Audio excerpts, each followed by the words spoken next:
righty. Welcome back. Just gonna take a couple more seconds to let folks come in, but yeah, welcome back to day 3 of the Bringing the Farm to School training. We've passed our halfway point for the training, and we're so glad to welcome you all back for another day. To start us out today, I'd like to just take a moment to elevate any questions you might have. This could be questions for us, questions for your team members or other attendees here with us today, or questions about any of the panelists or presentations that we've had so far. So let's just take a moment to share any kind of ideas, feelings, questions that you have. You can utilize the chat box or come off mute.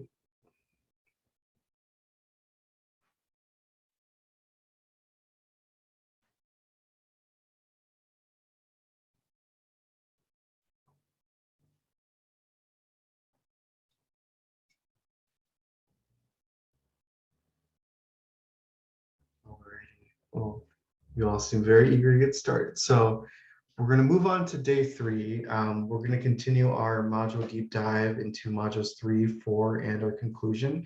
Throughout the day, you'll also have time to connect with and brainstorm with your state teams and hopefully earn some points for your team as well. To take us into our deep dive, we're going to have Margot Hale of the National Center for Appropriate Technology start us off with module 3. Go ahead, Margot. All right, I'll go ahead and share my screen. Okay, hopefully you guys can see that. Okay, so good to be with you all today. My name is Margot Hale, and I'm NCAT's Southeast Regional Director based in Fayetteville, Arkansas. And in my role here, I work with producers, helping beginning farmers get their operations going and helping folks, enter new markets and improve their operations. So I've done a lot of work in training farmers. And additionally, my connection with Farm to School here in Arkansas, I was the state supervisor of our Food Corps Arkansas program for many years. So in that role, got to work with a lot of schools, a lot of cafeterias and child nutrition directors, and got to see, kind of Farm to School in action around the state of Arkansas. So today I'm going to share with you module 3, which is choosing the right product to sell. And the previous module that you guys heard about yesterday, module 2, it really helped producers learn about and narrow down marketing channels for their products and how they might enter.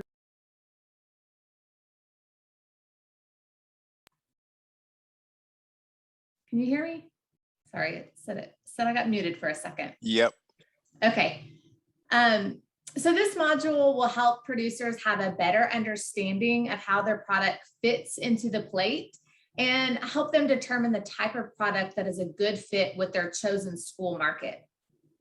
This module also explores whether any product adaptation will need to happen in order to meet the needs of school buyers.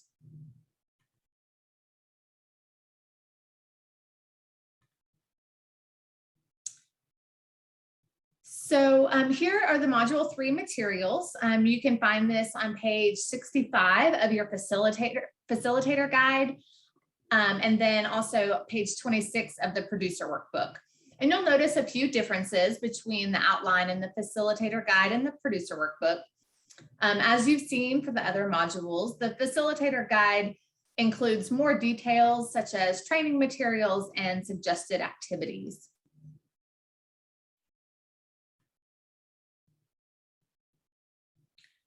On page 14 of the facilitator guide, you will find this curriculum map. Once again, this should look familiar from the other modules. This map provides a high-level overview of the content in module 3, and you can refer to this to get acquainted with the materials in your facilitator guide. The activities and worksheets are also located in the producer workbook, and as I go throughout the module, I'll point those out when we get to the slides in the presentation. But this is the map in the facilitator guide that gives an overview of the content. And as you can see here, this module contains 2 sections. So I will give you an overview of the sections, the activities, and the supplemental case studies that are available for Module 3.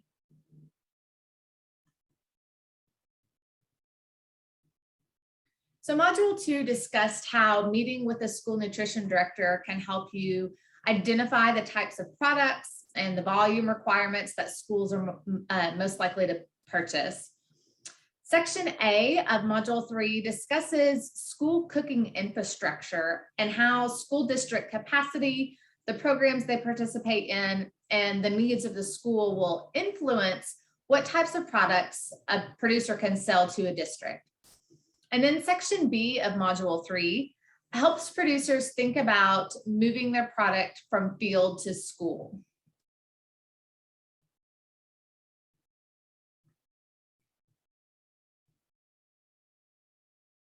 So once again, some background information for Module 3. This can be found on page 65 and 66 of the Facilitator Guide. And this information includes the core concepts that will be presented in Module 3, some extra resources, and case studies that are available. And then key terms are also included. So as a facilitator, you can read up on these materials and get some good background information before presenting this module. All right, so Section A of Module 3, choosing the right product to sell. And we estimate that this section, if you were to present it to producers, it will take about 30 minutes.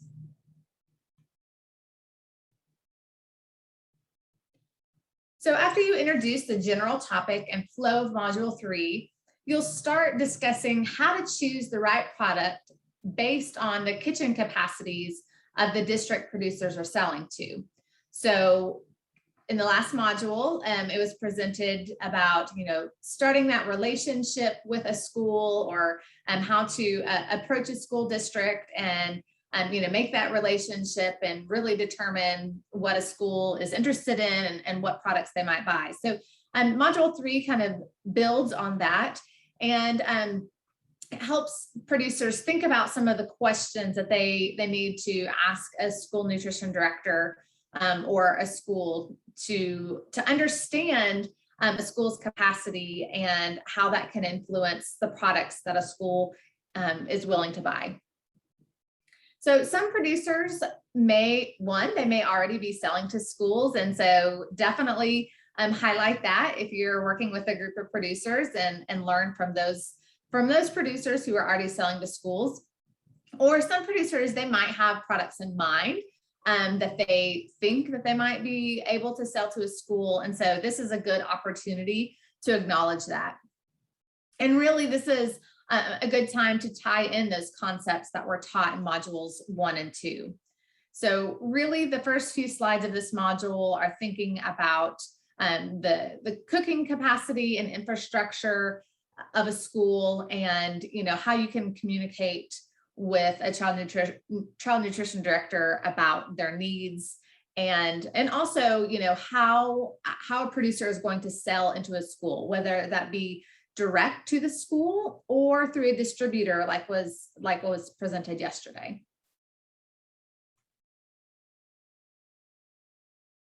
So after you briefly discuss kitchen capacity and how to find a good product that fits based on that capacity, this slide shows producers how easy it is to look at a district's menu and see if their product is a good fit. So advise producers that using a menu can be a useful tool because it's easiest for a school to directly substitute an item on their menu with a local version. So, if they have apples on their menu, it's real easy to substitute a local apple for an apple that they might get from their distributor. So I think this is a really good tool to start with to get producers looking at what is served in schools and, in the schools in your area, the schools you're interested in selling to. So they have an idea of what products are being served, and, they might be able to easily identify some products that they are already growing or could, and how that could be an easy transition to sell to a school.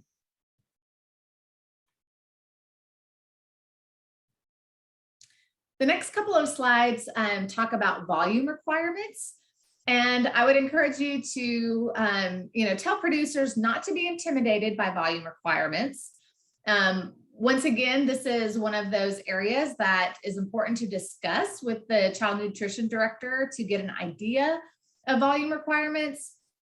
These volume requirements may be listed on a solicitation. And then once again, working directly with school nutrition directors can help producers understand those requirements. And definitely producers are probably going to need a little bit of help translating volume requirements from pounds to meals or servings. So, a child nutrition director is thinking in the number of servings, and that doesn't, a grower isn't thinking I'm growing so many servings of carrots. So they'll need to do a little bit of translation. And there is a resource listed in the Facilitator and Producer Guide, and an example provided here from the USDA Food Buying Guide to work through that math of translating pounds of something into the number of servings. So I'll let you guys, as excellent facilitators, when you're working with your producers, you get to handle that math problem, and I will not do that here today. But definitely that's going to be something to think about and help producers work through that process of understanding those serving sizes and how that translates to the pounds of product that they are producing.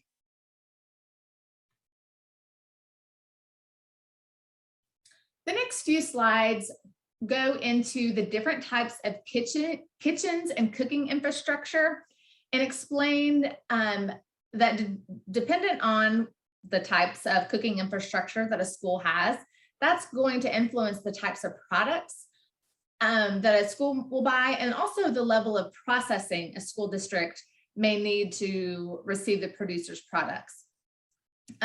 So once again, this is where producers will need to talk with schools and really figure out, are they cooking from scratch? Do they have the ability to do any light processing? What exactly, a school needs, how can they accept product? All of those types of questions.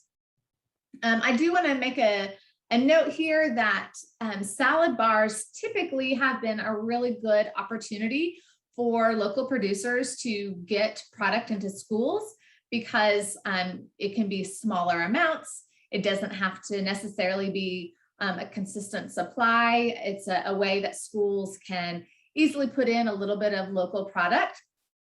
And this past year, due to COVID-19, I think salad bars pretty much went away in most schools. And so that definitely has had an impact on getting local product into schools. So anyways, I hope salad bars come back and come back soon. I know that is an opportunity that a lot of local producers take advantage of. And it's just in some ways easier for schools to incorporate little bits of local produce that way and feature that.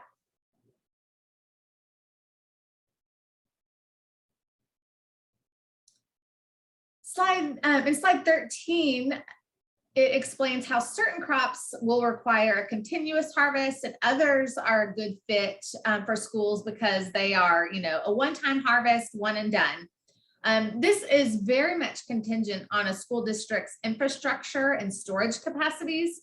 So you can see the picture here are some pallets of sweet potatoes, which is a great opportunity for a farmer, one harvest and can sell a large volume to a school.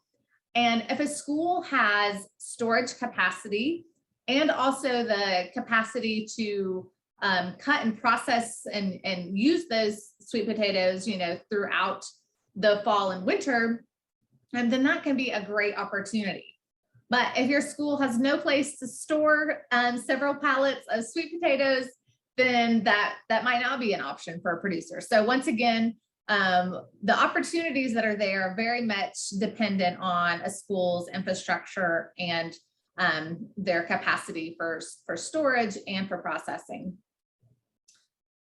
The final slide in this section includes tips for producers that are just getting started in school sales, and kind of helping them think beyond their products, that might not fit into a formal solicitation process. Maybe they're not quite ready to provide large volumes or a consistent volume over the year to a school, but maybe they can fit their product into one-time events, harvest of the month, or special meals, taste tests, classroom lessons, things like that. So helping producers identify those potential opportunities.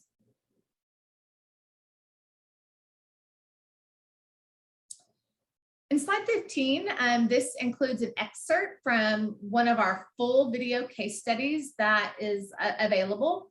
And this excerpt features Alan Maracek from the Fayetteville, Arkansas Public Schools.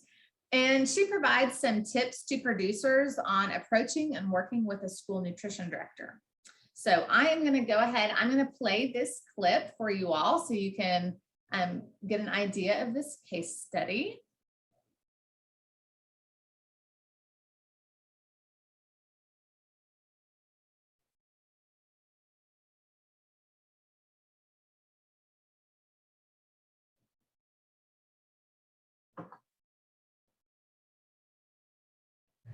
Yeah, well, I would say number one, bring samples. You will have, a lot more luck with the child nutrition director when you bring them something tasty to eat, and also so you can showcase how different the flavor might be, or bring some different varieties that maybe they've never seen before. They're used to seeing that from their brokers, so to kind of align with that would be great. Also, come to the conversation knowing what you need for your farm operation. Just so that they can plan accordingly and you can decide together whether it's a good market for your operation. Mm-hmm. So probably the quickest and most simple explanation for how we manage purchasing relationships with growers is through a bid process, and the type of bidding you do depends on how much you're likely going to buy from the grower, but we have early conversations and we are allowed to share previous pricing or current pricing with the grower so they can see if that pricing is something similar might work for their business, and then they can decide whether they participate in our bidding solicitation, all of that we're required to do. So you can have initial conversations about price before that happens. You can't tell them the price to put down, but it's just it's open information that anyone could request. And we primarily purchase directly from growers. We have a district warehouse that we can receive the items at, so the growers make one delivery, but we do very little local purchasing through a distributor or other sort of third party. It's direct from the producer.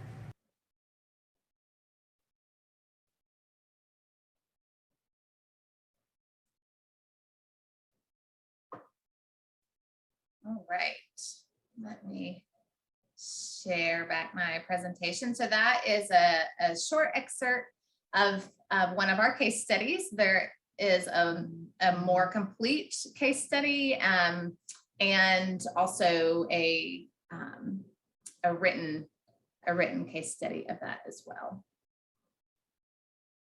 Okay, can you guys see my slides again? I hope. All right.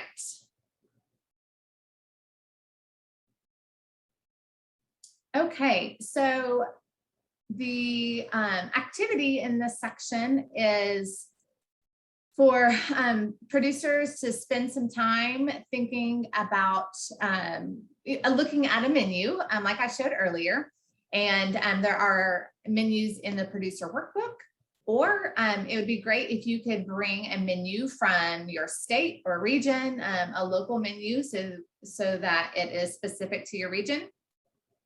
And for this activity, you will plan on having producers spend about 10 minutes brainstorming which products might be a good fit or a substitute for the menu items. So once again, having them think about their operations, identifying items on the menu that they are growing or could grow, or something that could be a substitute.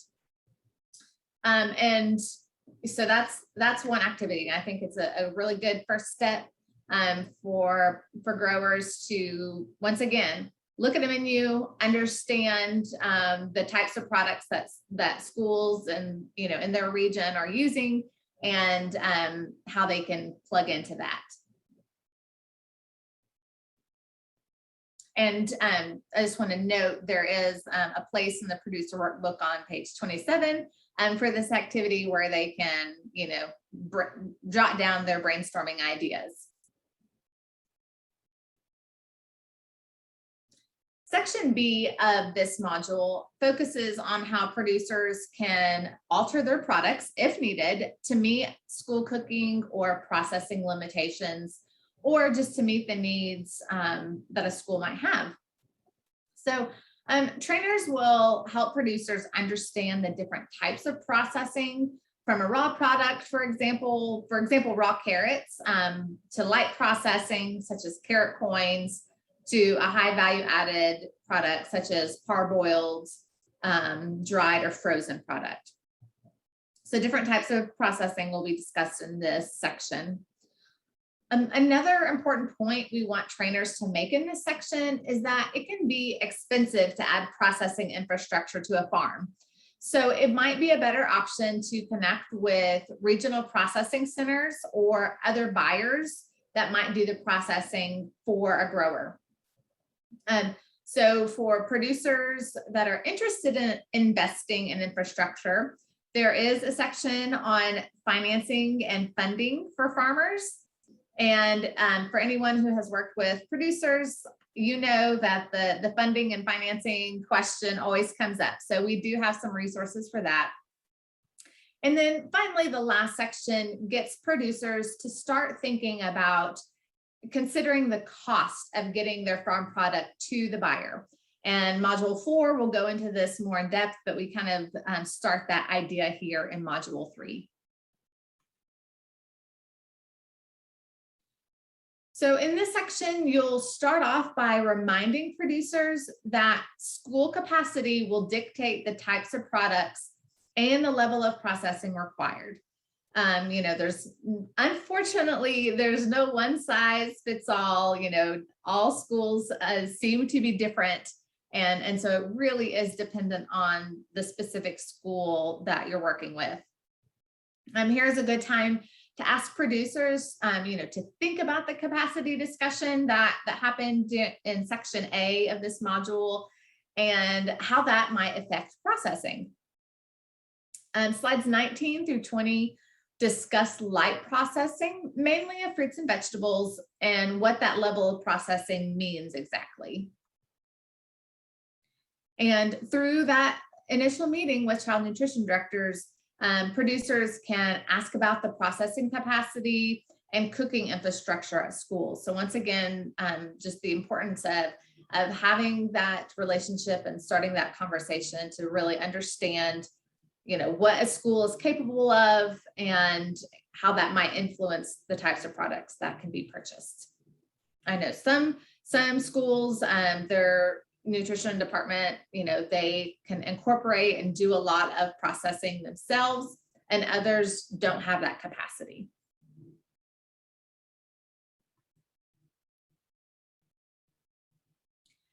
The next couple of slides discuss processing for meat and other high value added products, such as pre-cooked fruits and vegetables.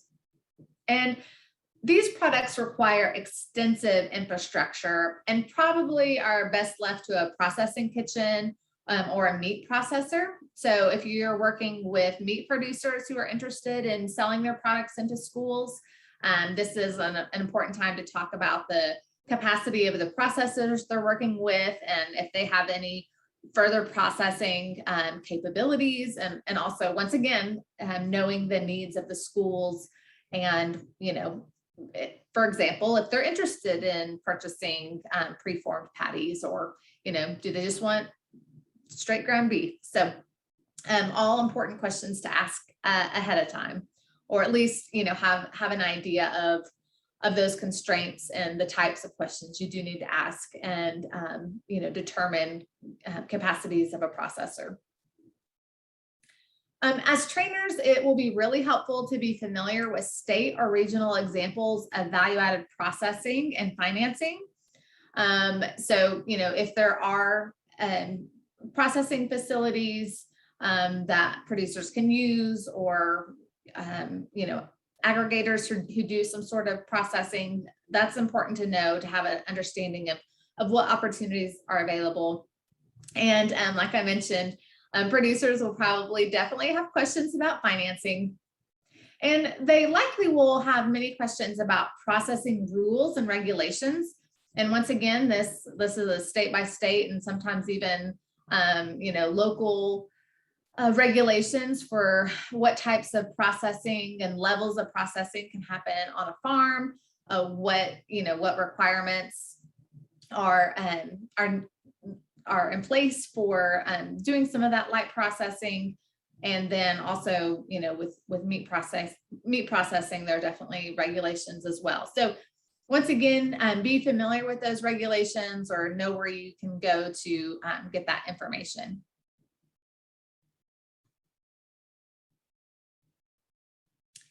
In the next few slides, there are lots of options for regionalization. So to really tailor this presentation to your state or to your region. And this is where you can, work in any regional processing kitchens, or if there are farm to school grantees in your state that are using funds for processing, this would be a great opportunity to highlight those examples. And then finally, mention to producers that adding value is not just through processing, and really have them start thinking about how their products add value beyond processing. So we're going to have an activity about that here in a moment, but some of the benefits of being a local producer, and how they can provide value to the school, to the community, how their product kind of stands out beyond what a school can get from their regular distributor. So that's an important part of this module. The next slide talks about the importance of timing, and how schools and producers need to consider timing for processing. And once again, we have a short clip of one of our case studies. And this clip features Glenn Holmes talking about timing. So I'm going to share this clip with you all.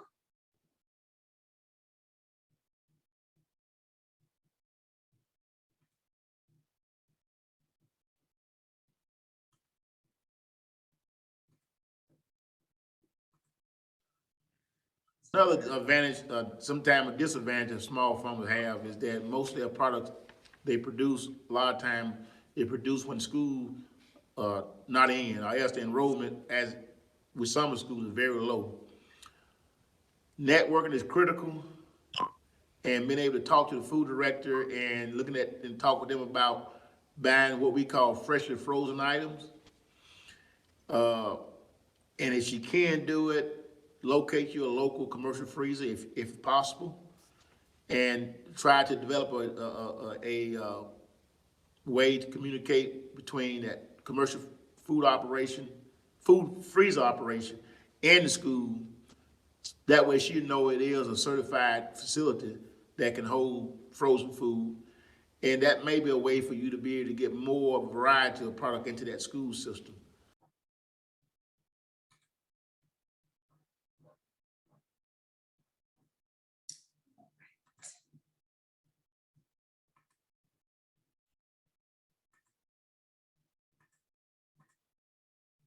So once again, that's a short clip. There's a longer version of the case study available on the Bringing the Farm to School website, with all of the resources for the facilitators. And so when you are presenting this material, use these case studies, or if you have local examples, use those. The next few slides walk producers through some of the costs to consider. Even in doing minimal processing, there is cost. There is another producer spotlight that features meat processing. So if that is applicable to your audience, please use that. And you can, pick and choose the spotlights you use based on your audience.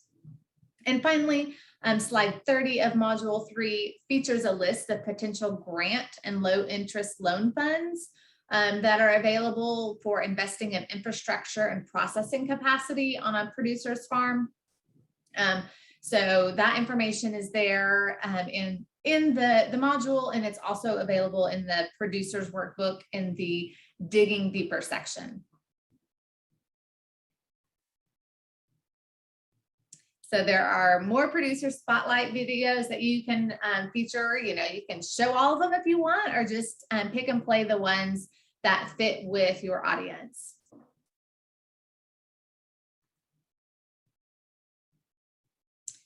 In this applied activity, you're going to ask the producers to turn to their neighbor and give them a values pitch. So what sets their product apart from a wholesale distributor? And you can plan for about 10 minutes for this activity. And we are going to do this activity right now. So we're going to role play. And here in just a moment, Carlos is going to divide everybody up into randomized matchups. And we want you to spend some time discussing values beyond processing that producers in your region might bring to a school buyer. So what do you think the producers in your area, the producers that you work with, what do you think that they could tell a school nutrition director how their product stands out and why they would want to purchase their local product over something from a distributor? All right, so I'm going to stop sharing for a moment. And Carlos, I think we're ready to divide everybody up. So we're going to spend a few minutes in these groups, make sure each person is able to share their values pitch. And then when we come back, we will have a chance to share out. And this is your opportunity to earn some points. I know you guys are in a nice, friendly competition. So definitely, we want to hear what you guys share with each other. All right, we're going to take a few moments to hear from you all. So I would like to hear what you think your producers are going to say. What's their value pitch? What are some of the things that set them apart? And you can put that in the chat or come off mute. Once again, someone will be keeping track, so make sure you get some points for sharing. So, oh yeah, make sure you say your state whenever you share. Well, this is Melina from Oregon. Can you hear me? Yes. Okay. Oh, you muted yourself, Melina. Okay, back? Yeah. Okay. Yes. We spoke about the value of providing on-farm education and field trips and connecting students with the farm where their food is coming from, and the value in terms of not just like community building and education, but also in terms of the increased likelihood that the students will eat that food if they can connect it to a farm that they're familiar with once it's in the cafeteria. And I know from talking to nutrition services folks how disheartening it is for them to watch the food that they created go straight into the garbage. And so anything that they can that can help those kids actually put it in their mouth is of value, I think. Very good. That's a great answer. Okay. Anybody else? I see we do have a few things coming in on the chat. Very good. Increased value of flavor and freshness. That could lead to increased participation. Yes. From Texas, Washington shared value of community and relationship building between growers and students. So similar to what was just shared, absolutely. And then California looks like some cool, diverse products, some superfood and some interesting things that, yeah, probably can't get from their regular distributor. Let's see. Also, California shared organic or produced organically, and I'm providing taste tests in class and farm tours. Very good. Definitely those relationships between the farmer and the customer. Supporting local economies. Okay, Nicole, make sure you shout out what state you're in so we can get you some points. But supporting those local economies, including the family farmers, yeah, that have kids in the schools. That's very good. California sharing reduced miles. Hawaii investment of money back into the community. Very good. So have lots of good comments here. Oh, thanks, Nicole in Hawaii. Very good. You guys hit a lot of the main ideas that we know local producers are sharing, and really what sets them apart, and some of those additional values, some of that, beyond processing, some of those additional value added that a local producer can provide. So very good. Thank you for participating in that activity, and give you a little taste of what it'll be like to facilitate that with producers. Okay, I am going to share my screen back.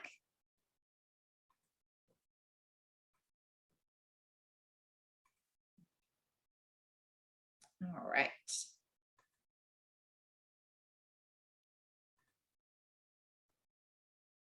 Okay, the next few slides start talking about helping producers think about the pricing for their products. So this is a great time for producers to understand that there are many products that are a good fit for farm to school, and some products aren't a good fit. And typically products that have a lower production cost are a better fit for farm to school.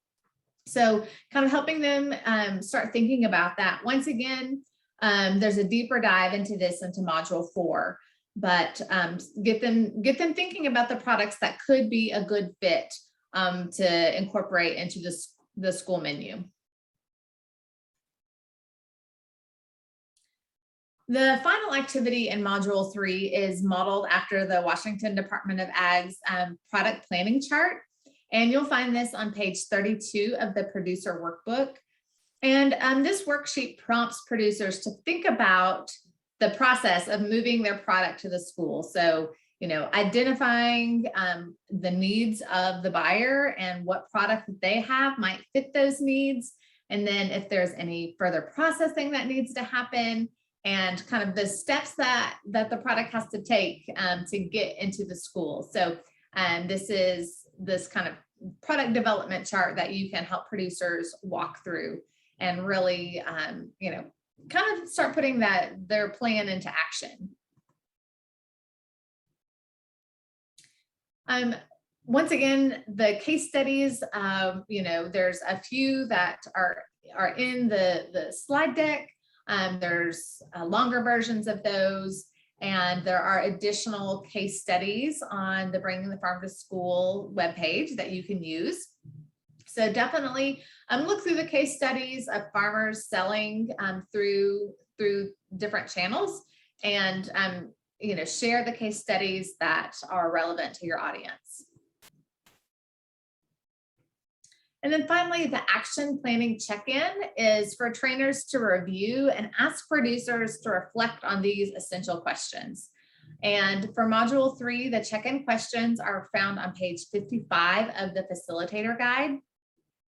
And these essential questions for module 3 are: have producers identified a product or a set of products that will work for school sales? Do these products need to be processed in any way? And if so, how is that going to happen? And then finally, ensure that they understand how to find the tools to understand their cost of production, which is going to be expanded on in the following section.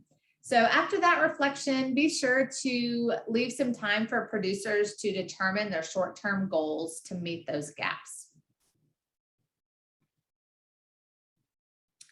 So there are many opportunities to regionalize the content of this module, and those are listed here. Once again, think about using a local school menu. Think about the farm to school grantees in your region and elevate them, and especially, we talked about earlier, those who are doing processing. That's a great fit with this module. And these farm to school grantees, you can also feature in panels and doing your own case studies. Maybe you have some really great examples in your state, in your region, and those are the things that you want to highlight in a producer training. And that's exactly what we want you to do. We want you to make this relevant to the producers in your state and your region. So that is the end of module 3. I'll go ahead and stop. If there are any questions.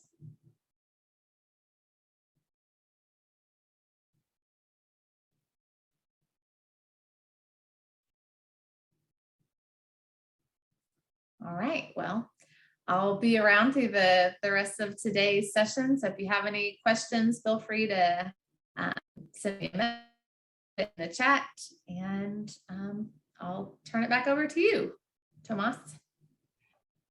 Thanks so much, Margot. And it looks like that activity was really fruitful for a lot of folks. I'm really loving all the comments that were shared. So thank you all for putting in work on that.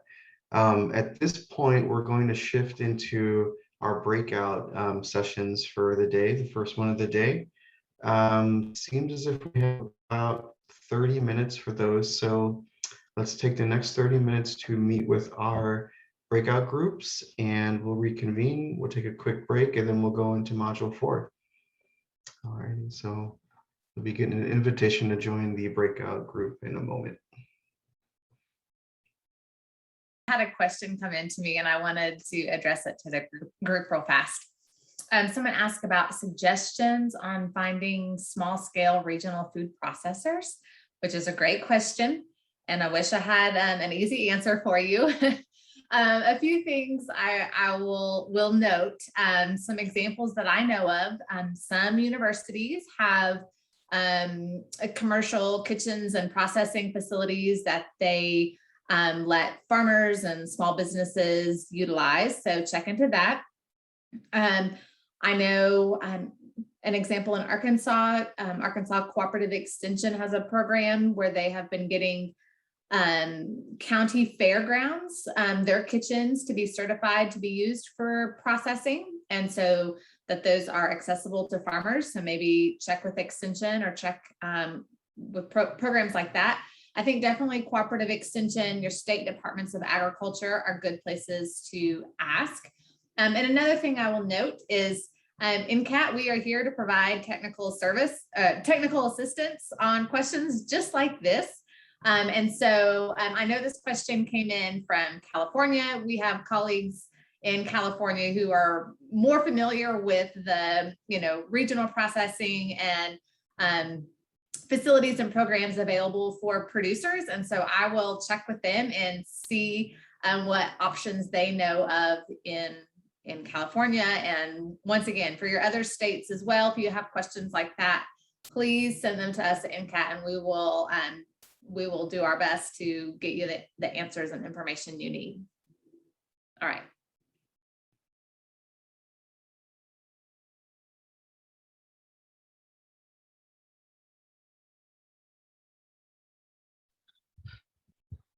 All right, are we ready to get going with module 4? Thumbs up, sounds great. Well, hello everybody. My name is Andy Pressman. I am NCAT's Northeast Regional Director located in New Hampshire. And it's great to be with you today, and I hope you're enjoying the training. I gotta say, I love the trainings just for all the great music during the breaks. It just keeps getting better and better. And just got to say, it's just hard to believe we're already into mid-August. And I spoke with my brother today who lives in Georgia, and his kids started back to school today. So I guess it's that time of year, and just really good timing for this training. Well, I have the pleasure of introducing you all to Module 4 of the curriculum, which focuses on the planning and production aspects of selling to schools. And through my work with NCAT, I have the privilege of working with producers who sell to schools. Additionally, I was involved with some research a few years back that explored the barriers and challenges new and beginning farmers face in relation to selling to institutions and other intermediate markets. Just in case some of you are unaware of the USDA definition of a beginning farmer, it is 10 years or less farming. So that's sort of what I'm referring to here. And I think even throughout this whole training module, that's sort of what we focus on. But much of my work involves working with producers to help them evaluate and plan for scaling up production in order to sell to schools and other direct and non-direct to consumer markets. This includes whole farm planning, which was introduced to you all on Monday, as well as production planning and understanding the relationships between farm equipment and infrastructure and current or future scales of production. This is all part of the foundation of Module 4. It's a big module, and as we start to dive into it, keep in mind that several of the topics included in this module may work better for you and your producers being taught as standalone trainings.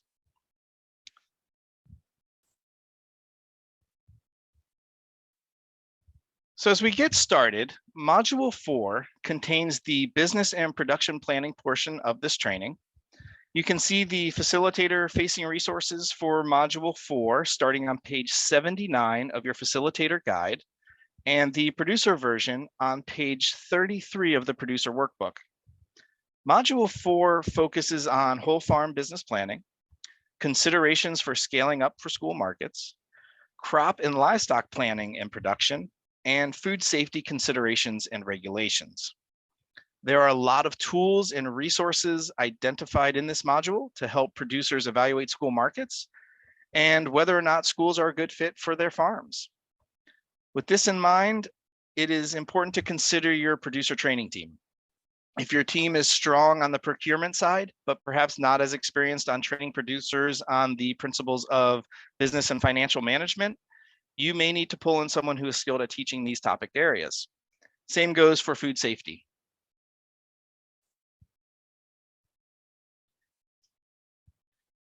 And to see the full curriculum outline, you can turn to page 15 and 16 of your facilitator guide. As with all of the training modules, you can use the outlines to get a quick glance at the core content and concepts for each module, learning objectives, training activities, all to help producers reinforce the information. You can see in column 4 that this module is heavy on the applied activities that include worksheets in the producer workbook and in familiarizing and utilizing several online resources. The learning objectives for Module 4 are listed on your screen. And here we want farmers to understand and assess their capacity for school sales. We want to further explore price point and return on investment, or ROI. And we want them to understand some of the infrastructure that might be required for certain school districts and to understand how to plan and move the product from the field to the cafeteria.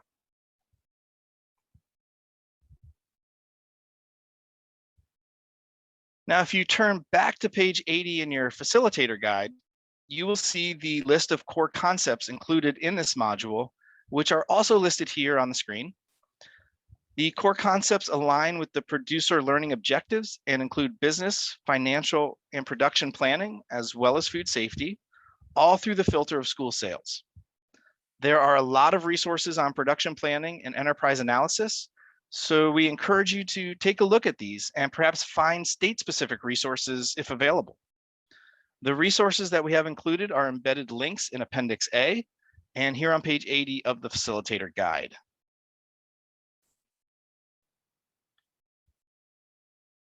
All right, so let's dive into the module, starting with section A, which is business planning for school sales. It is intended to help producers understand if selling to schools is a good choice for their farm business and their family and farm goals.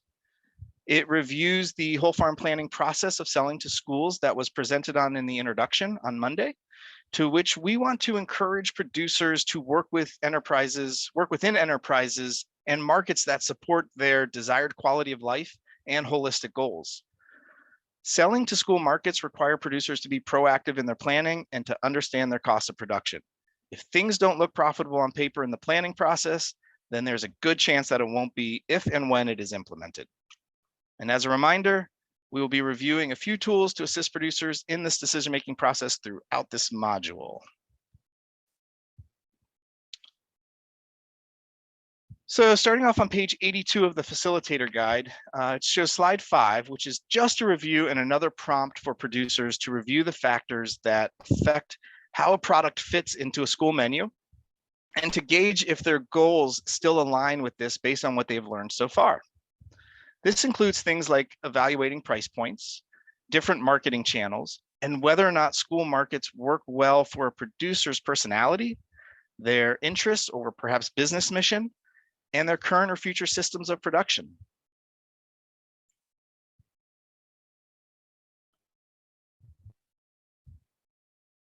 So continuing with slides 6 through 9, these slides focus on business planning and financial tools for producers. Here, we want to help producers understand how to calculate the break-even price for their products and their return on investment when assessing school markets. I'd like to highlight that this is especially important if changes to systems and infrastructure are needed.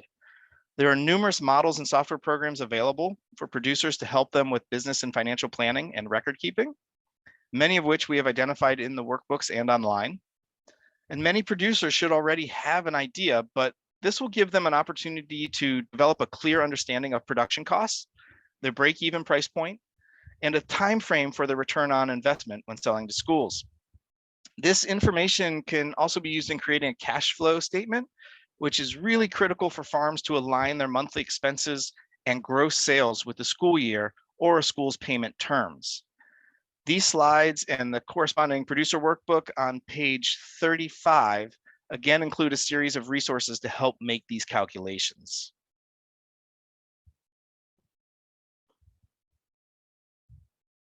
Slide 10 introduces one of our case studies. This one is with Katrina Becker from Cattail Organics in Wisconsin. This is an excerpt from a podcast, and while it might not be the greatest audio quality, Katrina shares some great insight into price point. She mentions in this podcast that they first considered trying to compete with distributors on pricing, but they have since moved away from the strategy as a result of good record keeping on cost of production and having a good understanding of the profitability of each crop grown on the farm. The farm's prices would be considered high by wholesale standards. However, in the podcast, Kat mentions that the food service directors are happy to pay more because there is less waste. Lettuce is a good example of this. Kat sells baby lettuce mix at $7 a pound, but virtually none of the product is thrown away. The food service director that she works with has said that they can expect to throw away anywhere from 1/3 to 2/3 of a product from a distributor. As such, Kat suggests that this is something to consider when trying to distinguish a farm's products from products that the food service director currently purchases from a distributor.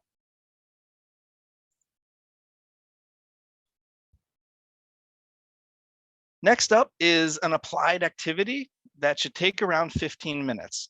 Here, we want producers to work in groups with similar enterprises to use some of the tools linked in the presentation in order to help find their cost of production and their break-even price for specific enterprises. Keep in mind that scale of production plays a vital role in figuring out cost of production and in meeting a school's volume requirements. With more time, producers can do a deeper dive into things like labor costs and whether or not the farm is at a scale that can take advantage of things like wholesale prices and purchasing inputs for production, such as seed costs, fertilizer and soil amendments, and livestock feed, all of which can have a significant impact on farm expenses.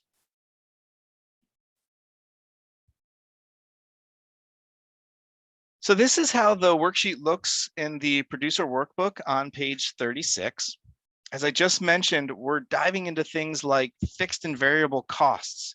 So if any producers seem overwhelmed, it may be good to remind them that developing enterprise or crop or livestock budgets can be challenging and may take several years to develop, especially with multiple enterprises or crops. This is why record keeping is so critical. Also, in regards to planning costs, I want to mention that there are always unexpected costs that are usually not considered in developing a budget. I encourage you all to help point this out during your trainings, and that these costs should be included in a budget. It can be included as a contingency line item, either as perhaps a percentage of your farm's overall operating costs.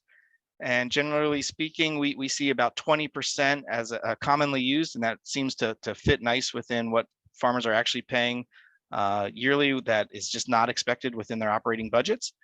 I've also worked with farmers who, when they purchase a piece of equipment or infrastructure, instead of adding a contingency line item, will add a certain percentage into each yearly budget as a off of the purchasing price of a piece of equipment.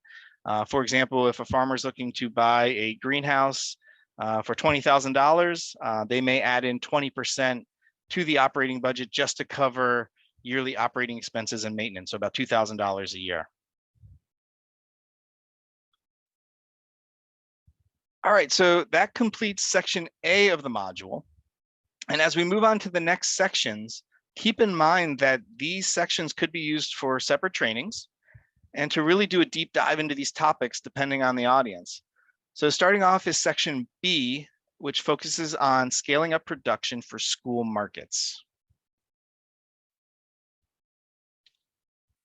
And we begin with slides 13 and 14, and here we discuss how different market channels will affect the scale needed to meet the demand of the market, and how important it is to ensure the farm is solid in its production skills before scaling up to sell to schools. One way to do this is by evaluating the weakest link that is preventing the farm from succeeding or managing towards its goal. This is an opportunity to dive into the root of a problem. Most often when we think about the goal, it is a financial goal that a farm is targeting and managing towards. There's a saying you may be familiar with, farm for profit, not for production. And as you know, farmers are constantly battling things that impact how they manage towards their targeted revenues. Most of the challenges can be mitigated so that production is still happening. However, the weak link is more about the one thing that, until it is addressed, a farm cannot move forward. This is really important to understanding the relationship between scales of production and selling to schools. So we're going to discuss this a bit more in a few minutes as we have an applied activity in this section designed to help producers evaluate their weak links.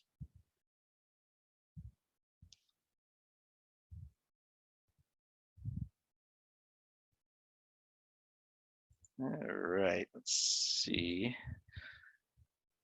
Okay, in slides 15 through 17, you will help producers understand some of the factors that can lead to success, or on the opposite end, possibly some heartburn when scaling up to sell to schools.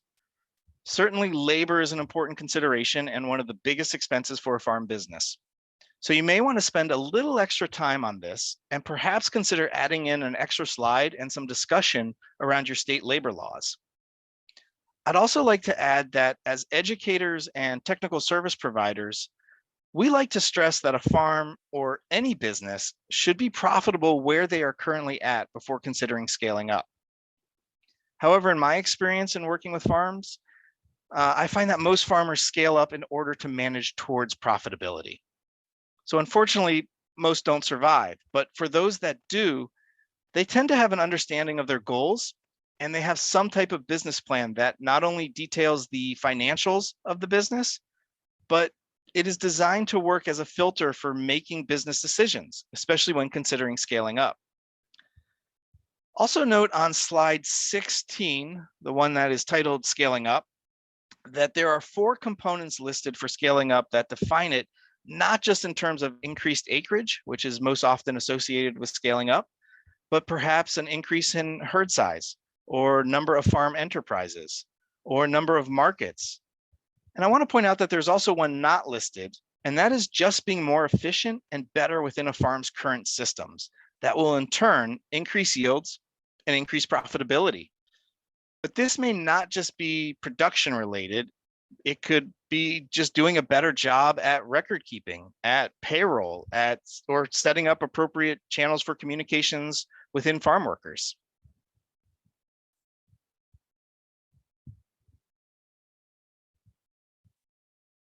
Okay, so slides 18 through 20 focus on school-specific considerations for scaling up, including school requirements for consistency and quality, and in how items are prepared and packaged and labeled. These considerations are so important for successful relationships in farm to school, while I also want to stress the importance of having clear communication channels between all parties. This may require certain systems be in place for communicating these aspects, but I'm not just talking about communication in terms of what's available, how to place an order, and setting up the deliveries, but more importantly for things like traceability, and in the unfortunate situation of a possible recall on a product where someone may have gotten sick.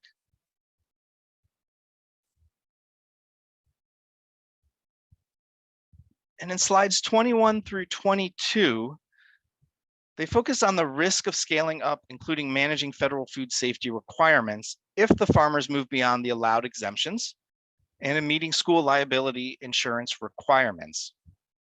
I would add that risk management should be included in a farm's business plan.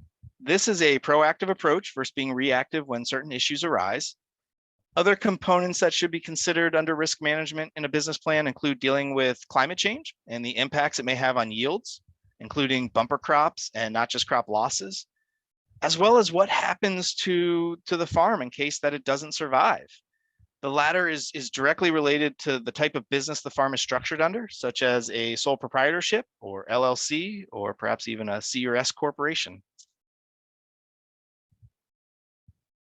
And as we wrap up this section, it's important to remind producers that scaling up requires careful cost calculations in order to understand the rate of return and to see if it actually pencils out. It may be valuable to have conversations about scaling up for multiple wholesale or intermediary market channels, not just for school sales. And also there are several wonderful trainings such as Wholesale Success with Tina Diffley and familyfarmed.org, or the Family Farmed organization, that may support this particular section. All right, so getting back to the link discussion and the applied activity for this section, which is worksheet 4B on page 39 of the producer workbook. As I previously stated, the goal for a producer is to identify the one and only one weak link on their farm that is holding them back in their current or future production for school sales. All of the other challenges or barriers that a producer identifies, we consider as adverse factors. And while they are problems, they can be addressed while still working within school markets. This is also an opportunity to stress the importance for producers to monitor their decisions and progress throughout the season. This can allow for quick in-season adjustments that may be needed so as to not jeopardize the contract a producer has with the school. Think about how producers who had school contracts at the start of COVID had to adapt. So let's take a few moments for you all to think about and write down some weak links that either you have experienced in working with a producer who is already selling to schools, or perhaps that could be a future weak link as they seek out school markets. So let's take a few moments and just jot down a few that come to mind.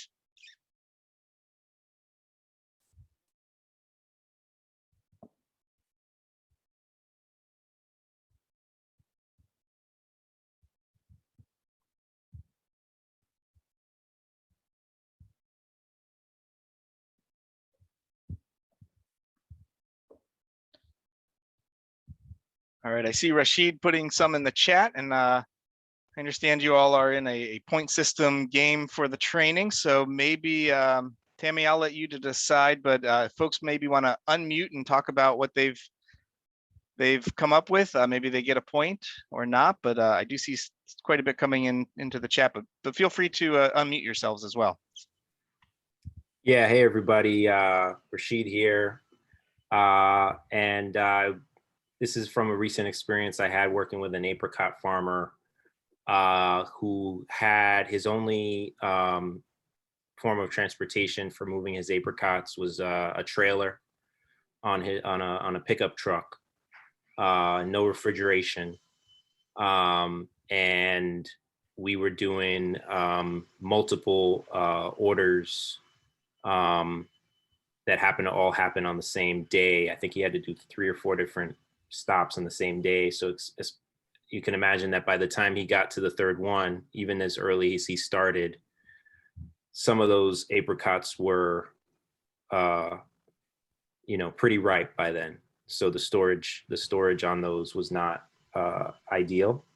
So both the refrigeration and transportation, and then food safety was something that he also didn't have. So yeah, he had a lot of holes in the boat.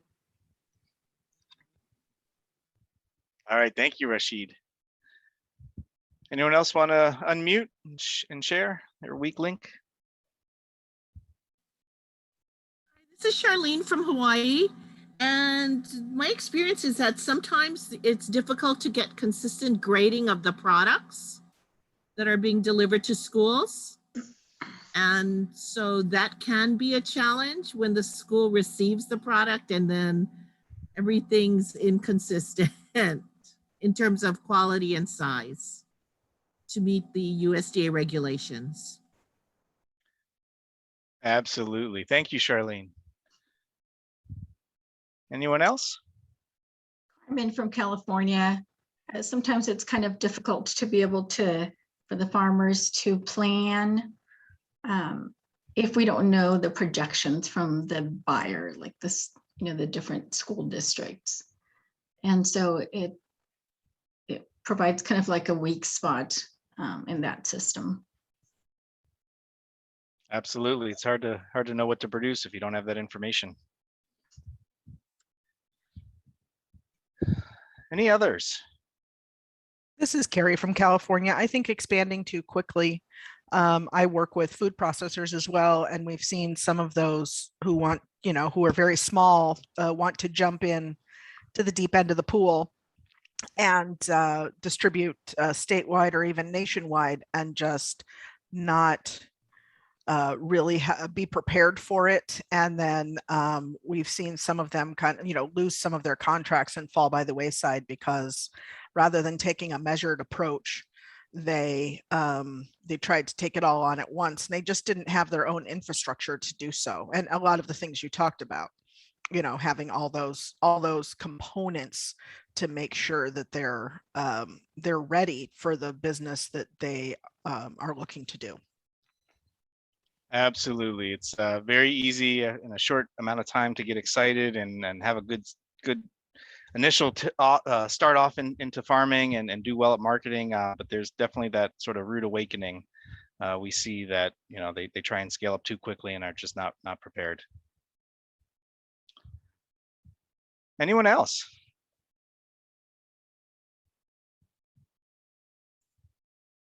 All right. Well, I appreciate for all of those who have shared, and I see there's quite a bit in the chat. So I just want to point out that what one person has identified as a weak link could be an adverse factor for others. So it's very specific to an individual farm situation. And so, yeah, so one is it could be a weak link, but for others, it could be things that they can still operate and manage towards their goals, but no, they just have to deal with these challenges and overcome them. All right, so next up is section C, which focuses on crop planning, and obviously it should be used if you have an audience comprised of crop producers. The next section, section D, is geared towards livestock producers, and we encourage you to pick and choose these parts of the curriculum based on the type of producers who are at your trainings. If you have a composition of both, consider breaking out into groups by enterprise type. So starting off with this section, we have a producer spotlight that features Living Root Farm, a small farm in rural Montana, who is working with a small rural school district to sell into their salad bar program. Schools are only one of the farm's marketing outlets, which I like to point out in terms of risk management and diversifying marketing channels. I'm also not sure salad bars are going to be happening this year, but the take-home message in this spotlight focuses on the Van Order's talk about planning for crop successions or crop relays as a tool to make sure the dollars and cents line up to meet their obligations. And then we have slides 27 through 29, And here we dig into how to use school contracts and agreements to develop a crop plan. As with enterprise or financial planning, production planning is critical in meeting the needs of school markets. It involves first understanding the needs of the school and then working backwards all the way through the production process in order to figure out the what, when, where, and how the producer will meet the needs of the school. For example, on my family's farm here in New Hampshire, we start with the delivery or market date, and then we work backwards to figure out when to harvest, how long a crop is in the field for, when it is seeded or transplanted in the field, where it will be planted in the field, when it needs to be started in the greenhouse, and how much seed we need to order and start. As I mentioned a few times already, if it doesn't work on paper preseason, then chances are it won't work in the field. That is to say, it pays to plan. And so keep in mind that planning helps manage risks. Crop growers need to plan for things like crop loss, while livestock producers may have challenges associated with processing dates and the impacts this can have on animal weights. So here's where we start to get into some of the tools and online tools. We start to look at a few crop planning ones. One of them here on your screen is called Ag Decision Maker. And this was developed by Craig Chase at Iowa State University Extension. And this tool is designed for producers to evaluate marketing outlets using whole farm records. And whole farm records are the types of records a farmer needs to keep on file for their Schedule F or income taxes. And they can be used to evaluate various marketing outlets, especially when a producer doesn't have detailed crop or enterprise records. So producers can use this spreadsheet to evaluate different market outlets based on their potential contribution to overall farm net income.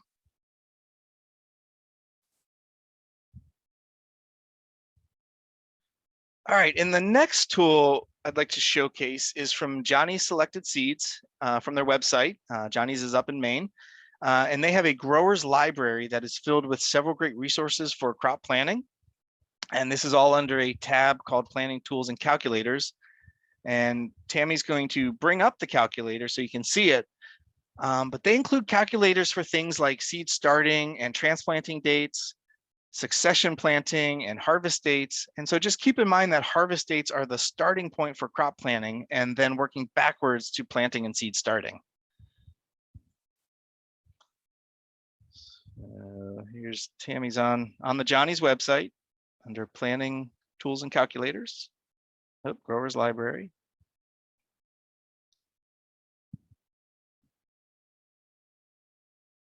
And we're going with the succession planting calculator to show you all.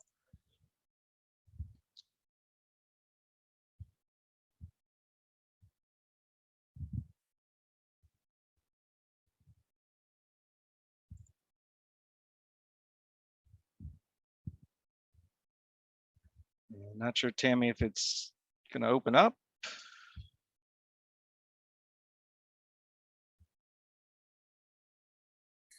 Can you see that or no? No. Okay. Let me try another. We still see the screen with the calculator. Yeah. All right. I think I didn't share my screen. Sorry, folks.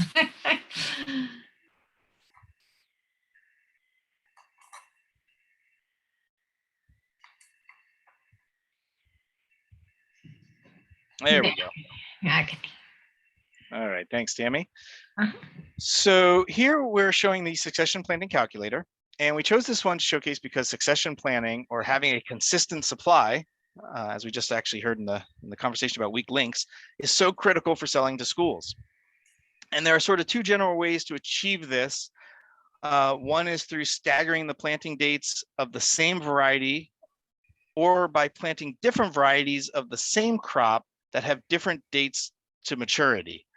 So for example, looking at red peppers, for example, Ace red peppers take 70 days to mature, while Olympus takes 85 days. But on the spreadsheet, if you look I'm not sure you can see this, but line 30 allows for calculations to incorporate or consider a farm's first frost date and the impact it can have on column M, which is the final planting date. So without considering frost dates, for those of you who have them, the spreadsheet may determine values or dates that are past the frost date and when a farmer may stop planting by. So it's really important for those of you that do have frost dates that gets entered in, so you know, so the software knows when exactly your last planting opportunity is.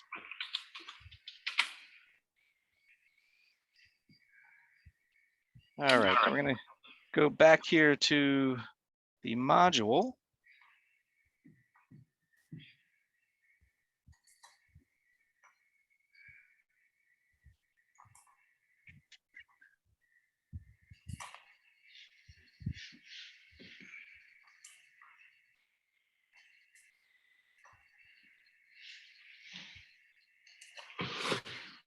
All right, excellent.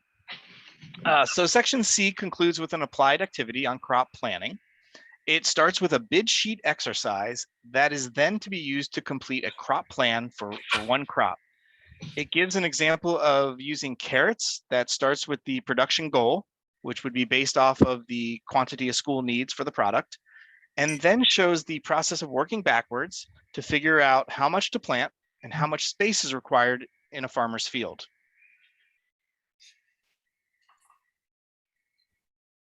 And so that's it for section C. And now we have section D, which focuses on livestock planning and begins on page 93 of the Facilitator Guide.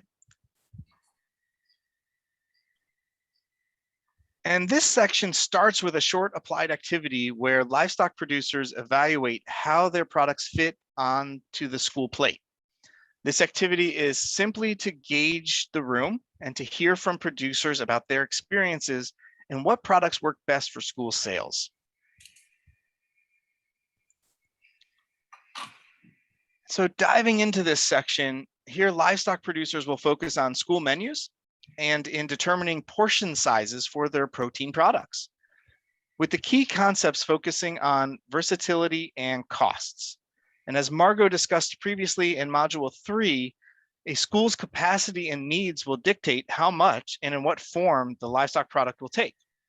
For example, does the school have freezer storage? Then we want producers to think about production planning and to have you all share some tools for determining production capacity and profitability. One thing to note is that livestock producers will tell you how important it is to have several months to a year's advance notice of the quantity required to sell to schools. This is critical for scheduling processing dates, which are set far in advance. And so looking at some of the tools, one of them here is called Compass Toolbox. And Compass Toolbox offers free downloadable spreadsheets. And this is created by the Center for Integrated Agricultural Systems at the University of Wisconsin-Madison. And these tools help farmers actively manage for increased farm profits by helping them understand their cost of production by product and by market channel. So this enables farmers to make strategic decisions based on data rather than instinct. The Compass Toolbox, as you can see, includes spreadsheets for veggies, for livestock, and for organic grains.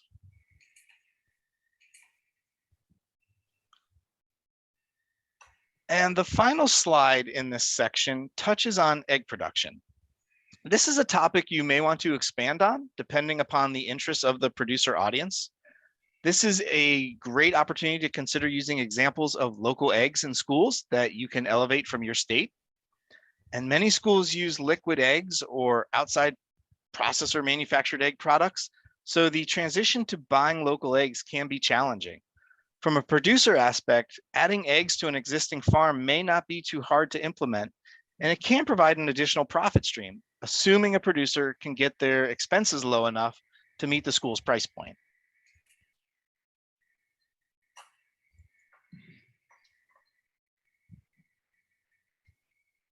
All right, and in this section, there is a second applied activity. It is on page 96 of your Facilitator Guide, and it is very similar to the crop production planning activity, but in this case, we're using beef as an example, where it starts with total amount needed, and then it is broken down to pounds per week, number of weeks, and the total number of animals needed to meet the supply. And that wraps up the section on livestock planning. And so we sort of finish out the module with section E on food safety. Now, food safety and a producer's inability to meet school food safety requirements was identified as a top barrier in the needs assessment that I believe it was Carolyn, but maybe Lydia talked about on Monday.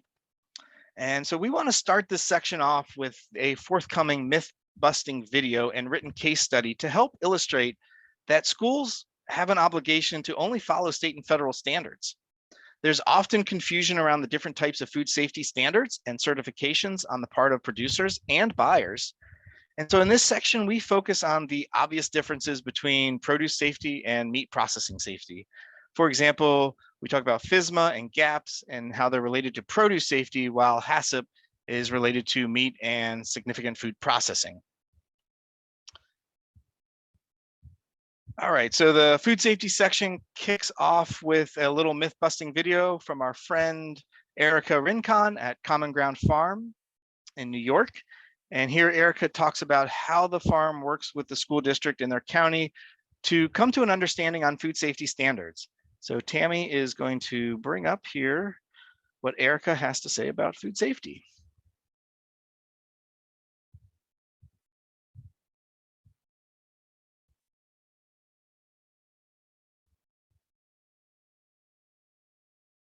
I'm getting there.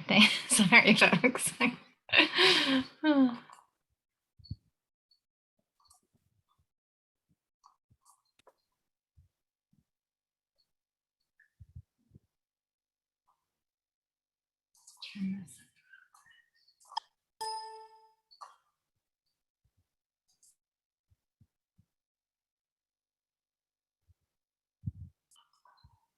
Different states and different school districts have different food safety requirements depending on their own set of guidelines. We were lucky that in our school district, the Beacon City School District, that they don't require GAP certification. In lieu of that, our food service director was able to come and do a site visit where she worked through a checklist of food safety guidelines and made recommendations based on that to ensure that we had good general practices.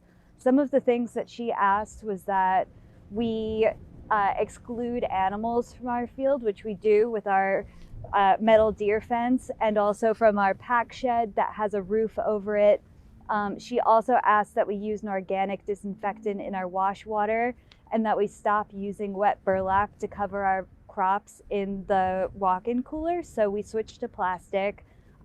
We do still use wet burlap on some of our other products that aren't going to the schools because we want to limit our plastic use. But in general, the recommendations that she made improved our overall practices anyway, and it was really good relationship building with her to ensure that there was trust between the food service director and the farmers. The Farm to School Legal Toolkit has a lot of great references for farmers who are considering such.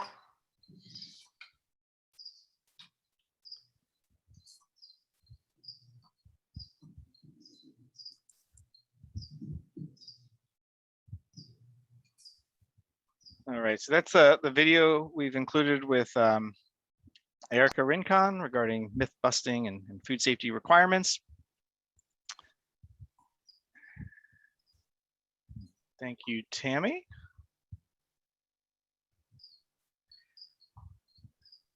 All right, so getting back to the module. After producers listen to the video about Common Ground Farm, or possibly you include a state or regional farm that you can share, we asked the facilitators should talk about some of the common food safety requirements. As a reminder, the school food authority may not have a specified requirement, and they may lean on the federal and state food safety requirements. But every school is different, but you already know that. So some important things to point out here on slides 42 and 43 are that schools that set specific food safety requirements or vendor qualifications should address these in their solicitations. Second is to remind producers to review any state-specific food safety standards and to be familiar with the federal standards. And finally, this might be a good time to plug opportunities for direct-to-school sales, as some distributors may require food safety certifications, such as GAP certification. So let's take a minute to focus on this and talk about lots of acronyms. So for the purpose of this training, it would be good to share some of the commonly used acronyms and programs and what they mean for producers that want to sell to schools. If producers understand the differences in these certifications and regulatory programs, it should help them better communicate with school buyers. Thus, this section touches on the different standards and certifications. These include the federal FSMA standard, which was is administered by the Food and Drug Administration and not the USDA. And so it is the Food Safety Modernization Act, and this is mandatory unless a producer meets one of the exemptions that you need to familiarize yourselves with. And we've also mentioned GAPs, or GAP certification, and this is stands for Good Agricultural Practices. And this is a voluntary produce safety certification that is verified through an independent auditor. A GAP audit is often required for selling to broadline or some regional distributors. And you may also be aware of Group GAP, which is a USDA farm food safety program that allows farmers, food hubs, and marketing organizations of all sizes to band together and pool resources to achieve GAP certification. In other words, Group GAP, according to the USDA website, is helping more farmers supply fresh, local produce to institutional markets and providing buyers and consumers alike with more purchasing and product options.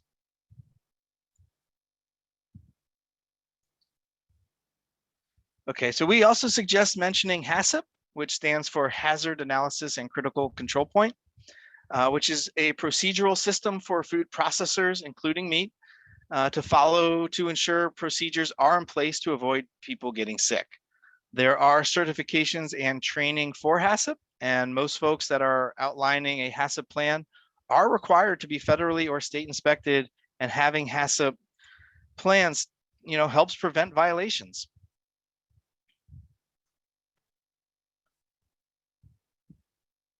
And if you are working with primarily crop producers, slide 46 can be omitted. The same goes for slides 30 through 32 regarding livestock planning, but this slide is on meat and food safety. And when including this slide, it's important to recognize that most meat producers take their product to a state or USDA processor. I would like to highlight the ATRA publication shown on your screen titled Working with Your Meat Processor, which provides communication tools to get the cuts of meat that a school might be interested in.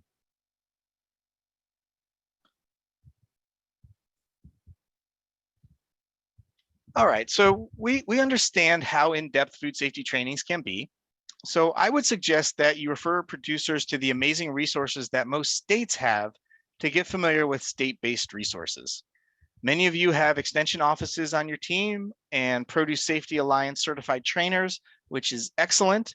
But if not, consider engaging with them to talk about state-based training programs. If those resources are not available in your state, there's many great resources out there, including NCAT's ATRA program, which has a food safety page on our website. And that includes a tutorial, several videos, podcasts, and other tools to help producers understand food safety and how to write a food safety plan. Another great school-based food safety resource that we want to bring to your attention in both the producer and facilitator digging deeper sections is the Oklahoma Farm to School food safety page. If you are not familiar with this page, the link I believe is in the chat, and you'll be able to see that this page, this resource has just a lot of a wealth of information. So we highly recommend definitely taking a look at this page and seeing what resources are available.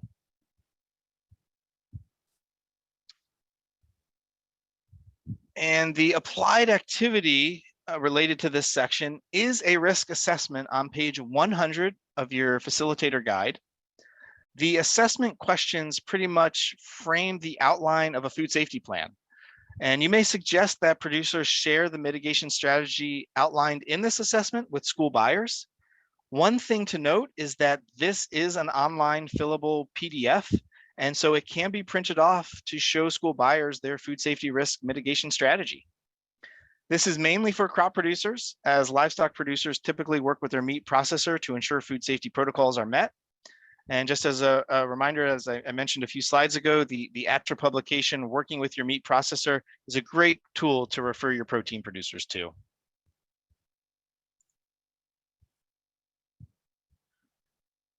All right, so that's it for what I'd like to cover on business, production, and food safety planning. As with the other modules, trainers should prompt producers to use these assessment questions on page 100 to help frame their next steps and short-term goals in their action plan. The essential questions we want producers to have a basic understanding of after this module include having a basic understanding of their break-even price or cost of production for the products they intend to sell to schools, what the weak link on the farm might be that is preventing them from scaling up or being successful for school sales, understanding what resources to access to develop a production plan, working backwards from the school solicitation, and finally, understanding food safety and how to communicate with buyers about their food safety practices.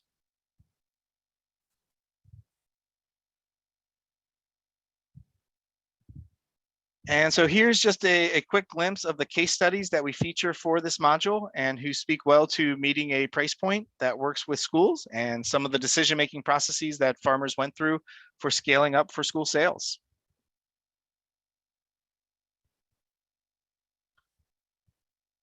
And since many of these principles are general to all producers, there are not a lot of regionalization prompts in the facilitator guide. We suggest regionalization through producer profiles and to focus on examples of types of enterprises that are unique to your region or your audience and highlight these at your trainings. All right, well, you all have made it through module 4. I hope you found the information helpful, and my contact information is on the screen. So if you have any questions at any time, please don't hesitate to reach out, and thanks so much for your time. I'm happy to see if there's any questions in the chat.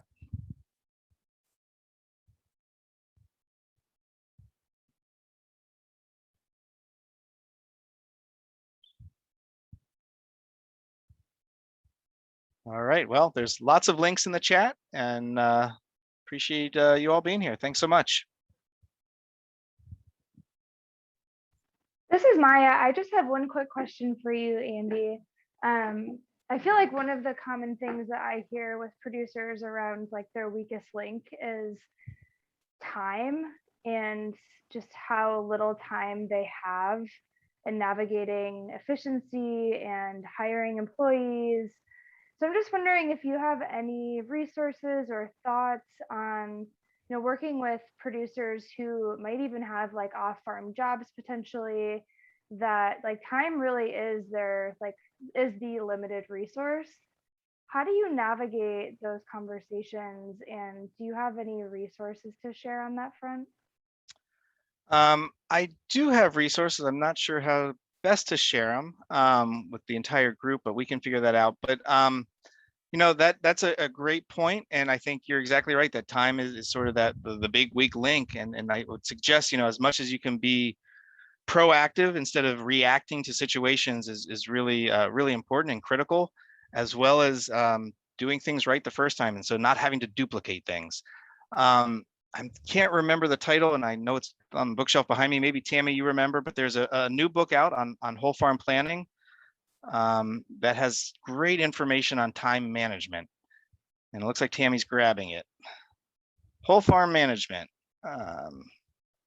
So yeah, that's a really great resource. I think it came out maybe last year or it's relatively new, but really good information on sort of what you're talking about and how to manage for time. But if folks do want to follow up with me, or if there's a way I can share some specific resources just on time management, I'd be happy to do so. Thank you.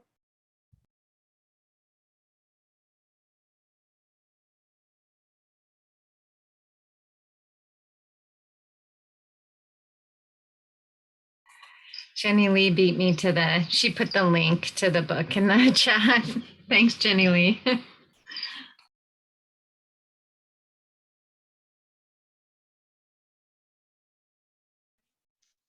Thanks so much, Andy, for that really thorough overview of the module and all of the additional information you provided. So it's really beneficial. Yeah, thank you. Yeah, so folks, we're going to be moving into another break. All right, folks, it's 10 after, so we'll jump back in and we are going to wrap up the curriculum with the conclusion. So folks want to get to both the facilitator guide and producer workbook. There's not a ton of content in the producer workbook related to the conclusion, but we're on page 51 in the producer workbook, and we're on page 101 of the facilitator guide. So the conclusion is dedicated to really supporting producers as they finish their action plans. It's that time to answer any remaining questions. And you'll also see at the end, it's where we prompt trainers to conduct the post-training evaluation. So it's really that module that wraps up the odds and ends of the training. And the timing of this section, because of that, really does depend on how much extra time and support producers need in finalizing their action plans, answering their questions, etc. So if you look at the beginning of the conclusion, again, we're on page 101 of the facilitator guide and page 51 of the producer workbook. You'll see the same curriculum map and background information that you're seeing in all the modules, where to download the PowerPoint slide deck, the digging deeper into core concepts, etc. And the producer workbook, you'll see the conclusion is really just a prompt for producers to review their action planning guide checklists and work on their action plan. So again, looking at the curriculum outline very briefly, this really includes three main sections. So an overview, that opportunity to sort of summarize what folks have learned, what you've gone over in your training, a dedicated section to wrapping up the action planning piece, and then a section for those post-training evaluations. And so the materials that are needed for the conclusion are that action planning guide again, in the producer workbook. And then for we actually have a final sort of parting closing activity where you'll need a postcard for that activity, as well as the post-training survey materials.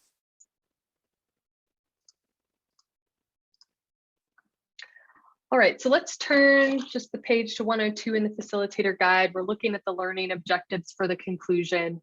Slides 2 and 3, you'll see, or sorry, slide 3. And really, again, the main objective of the conclusion is to tie all of the action planning pieces together and support producers in doing that. So before you get into that action planning piece, we have a section here really to provide an opportunity for you to talk about the goals of the conclusion, as well as recapping any of the key takeaways and content that they've learned throughout the training. You know, we have talking points, some suggestions for each module, but obviously you can adapt that to reflect what you actually cover in your training.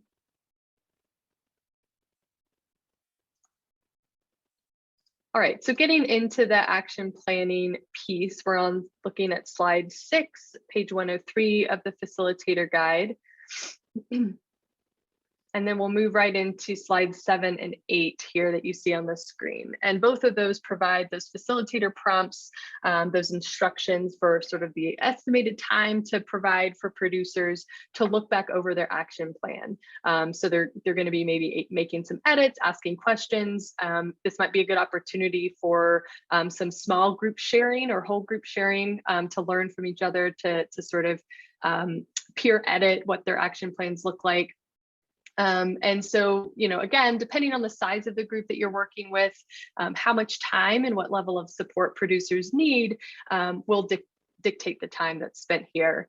But we do think it's important to, regardless of how many modules you include, or, you know, if you're really using that action planning piece throughout your training, to really build in that time at the end for producers to revisit and sort of tie in all those pieces together, which is why we have this tying it all together table. So if you look, this is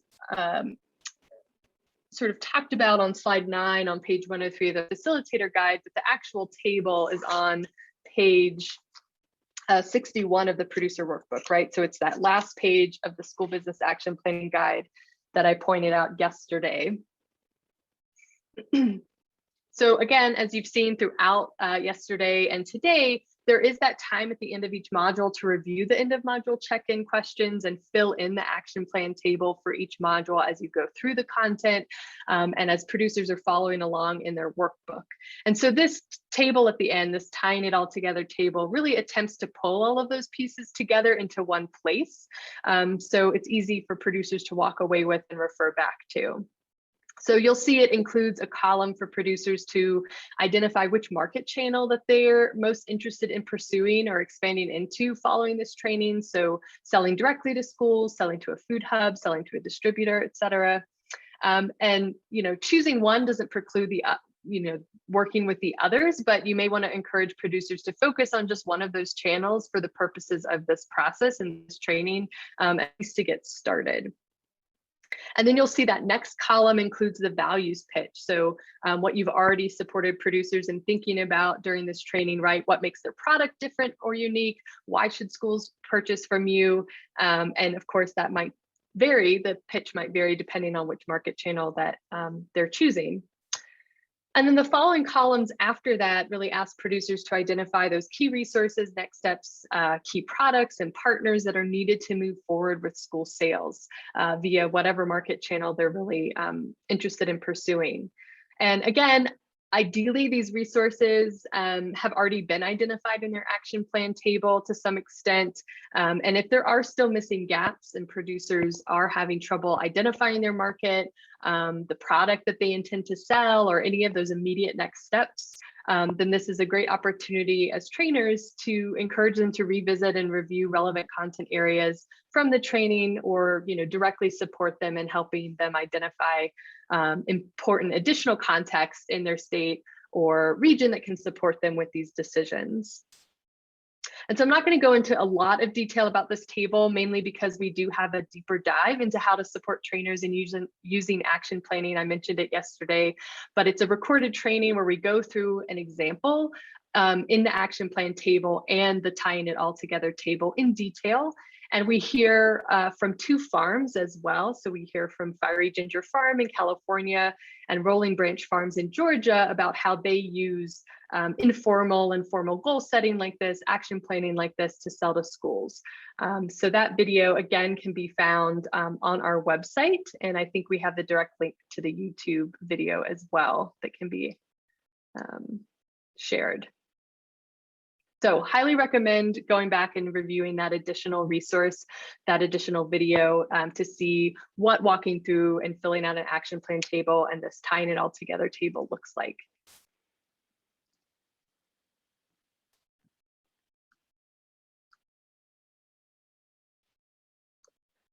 Okay, so we're looking really at the last slide on page 103 in the facilitator guide. And this is just a suggested closing activity with producers. So this is sort of after most producers have finalized their action plans, they've shared with a group, they've filled out the tying it together table, and they're sort of ready to embark on their on selling to schools. And so we recommend some sort of activity that celebrates the end of the training and can really support producers with holding themselves accountable and motivated to follow through with their action plans. And so this particular activity was suggested by one of the USDA regional leads. And it's for producers to send themselves a postcard that will arrive at some later date, often about a year later. And so producers are asked to address a postcard to themselves with a goal or vision for where they want to see themselves in a year related to school sales. And so the idea is that as trainers, you'll collect them in the mail you'll collect them and then mail them at that later date. And so time permitting, of course, you may want to ask producers to share, or a few producers to share their postcard goal with the whole group as they feel comfortable. And this is likely to take 10 to 15 minutes from start to finish. But I think we've heard a lot of great feedback about this type of activity to wrap up a training like this with producers. So I will just make a note, if you're wondering, the last slide, slide 10, has a thumbnail that doesn't match the postcard slide that you're seeing here. And that's just a mistake, but this is intended to be slide 10. So the prompt and the title text is aligned with the postcard activity. So that should be correct. So I wanted to pause and give folks an opportunity to share if there are any great closing activities that you've used before in trainings, especially with producers. Again, an opportunity to get a point. Feel free to share off mute or type in the chat any activities that you like to sort of close trainings with, around, leaving on a good note with producers. Anything fun that you guys do and want to share? Going around California, going around in a circle and just saying one word on a feeling, a feeling that you're leaving with. Awesome, thank you.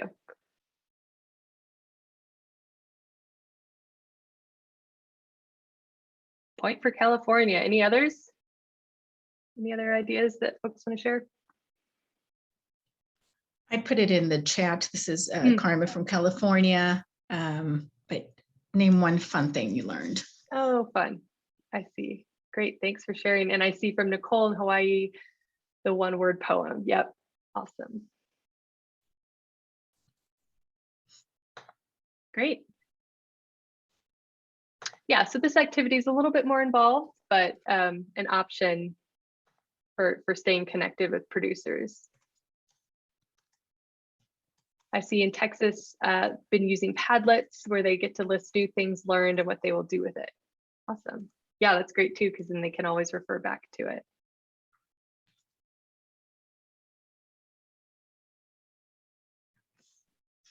Cool. All right, so really the last thing that we have to look at in the conclusion are the training evaluation piece. And again, similar to what I said yesterday, we're going to have folks from NYU talk about this tomorrow in more detail, but this is where you're going to be prompted to do that post-training evaluation. And what's important to note here as a little bit of a preface is that there are two post-training evaluations. So there's one that occurs directly at the end of your training, and then a second one that is intended to occur 6 months to a year after the training that you host. And so the post-training survey link it's listed here on the slide on page 104 of the facilitator guide. So if you flip over, you can see it there as well. But it's also in that evaluation protocol guidance that's adapted for virtual settings, which you received in your workshop folder. So again, further guidance is going to be provided tomorrow about evaluation, but just note that this is where the slide exists for doing the post-training evaluation.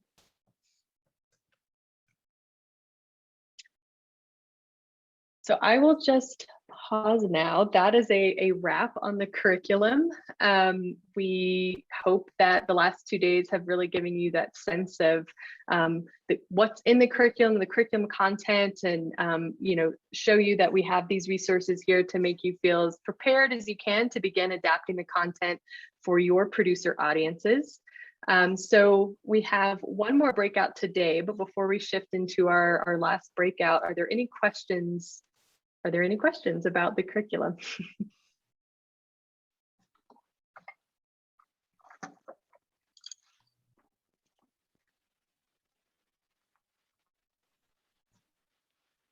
I have one question. This is Cheryl from Washington. On the producer workbook, when we're doing trainings, is that provided to us as a bound workbook, or how does that work with getting that out with trainings?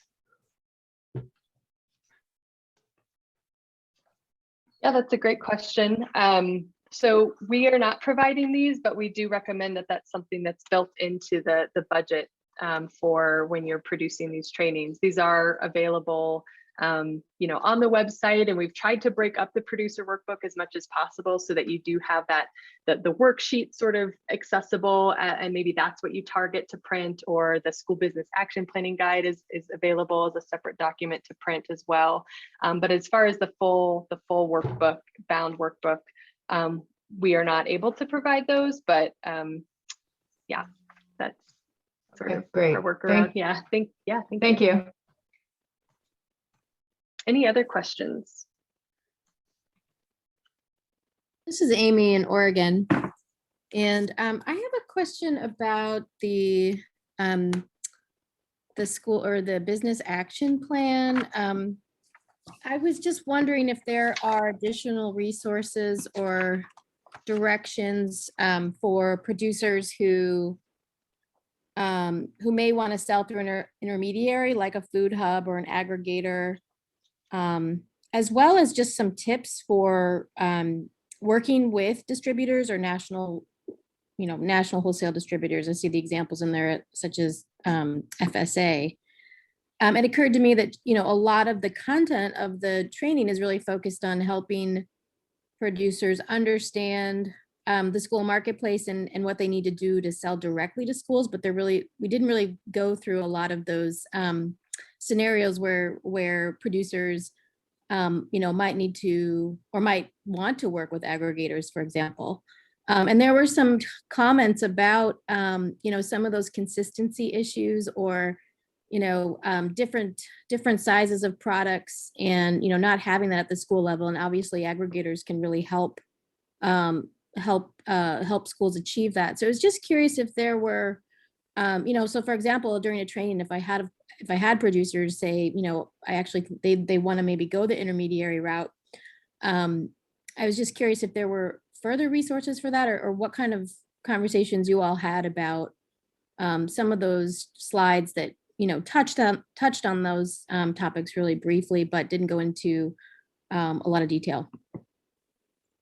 I can take that one, and Robert Maggiani, please feel free to pipe in as well. But so actually, Amy, we intentionally did not include that because there are actually a lot of resources on selling to intermediaries. Actually, ATRA has a whole page on a web page on that, with lots of different resources. And one that's coming to mind right now is Baskets to Pallets, which is a really great resource from Cornell Small Farms Program.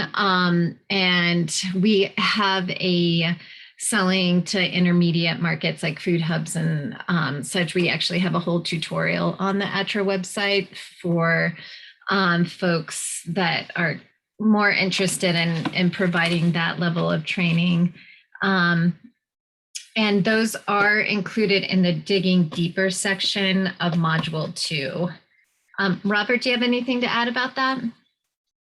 No, I think that's exactly right, Tammy. We have a whole lot about it that is, you know, produced by us at ATRA, yourself and Andy and Margot and myself and a bunch of us who have written a lot of stuff, and we have a lot of stuff that we reference also. Your pallets to that pallets one you mentioned, Andy mentioned one earlier, that wholesale success booklet and series that Atina Diffley did. We know a lot of those resources, so we can provide those. Great, thank you.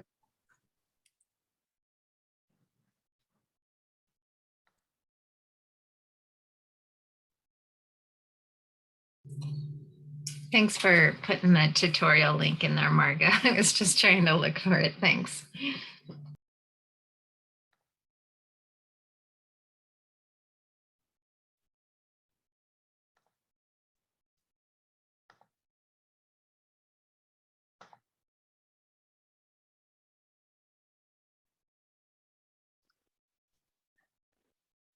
All right, well, I'm not hearing or seeing any additional questions, so I think we'll transition to our last breakout of the day.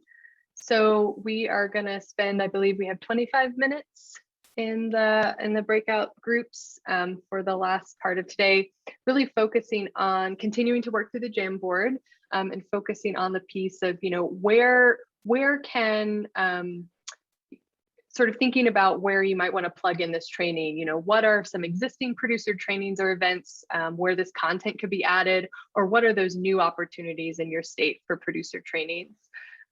So I will pass it over to Carlos to whisk us away. Alrighty, welcome back, folks. Hopefully that last breakout session of the day went well. Before we conclude today, I just wanted to open up the airways for any kind of last minute or burning questions that you may have.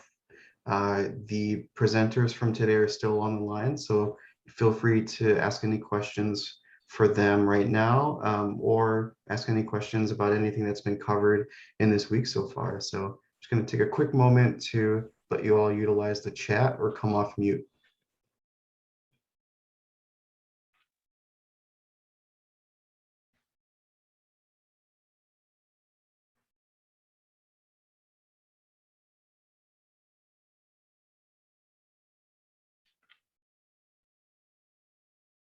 Alrighty. Before we end for the day, would just like to get a sense of where some of y'all groups are at, and ask, is there a sort of place that you see this producer training sort of integrating, or do you have maybe a site where this the training could be best utilized? So I'm going to actually go group by group and would just ask that someone from your group speak up and kind of share just how you all are thinking about planning at this point. So I'm going to start with the Alaska, Nevada, Idaho, Wyoming group. And if someone is available to share, we most appreciate it.